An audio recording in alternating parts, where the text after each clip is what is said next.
মা কি হয়েছে মা? আপনারা জানেন এই মেয়ের আসল পরিচয় কি?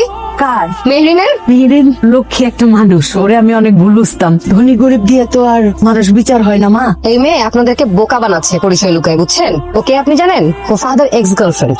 কি? ফাহাদ ওকে না বিয়ে করে আমাকে বিয়ে করছে দেখে ওর উপর রিভেঞ্জ দেওয়ার জন্য আপনার ছোট ছেলে সামিরকে বিয়ে করছে। ফাহাদকেও সুখী থাকতে দিবে না, সামিরের সাথেও ভালো নাই, সামিরকেও ভালো থাকতে দিবে না, ও সবার লাইফ ধ্বংস করবে। ওদেরটা বুঝলাম, আমার লাইফ কেন ধ্বংস করতেছে? ভাবি, চুপ থাকো তুমি। মা, আমি আপনাকে একটা গয়না গিফট করছি, আপনার কি মনে হয় গয়না আমি চুরি করব, তারপরে আমার রুমে খুঁজেবো, আমিই কাজ করব? ভাবি গয়নাটা আমি একদম ঠাডায় চর মারো। ভাবি ও ঠিকই বলছে। তুমি চুপ করো ফাতিমা। সারা জীবন তুমি সবার কাছে ভালো থাকতে চাইছো, তাতে কি হয়েছে? নিজের জীবন নিজের সংসার সুন্দর করতে পারছো? পারো নাই।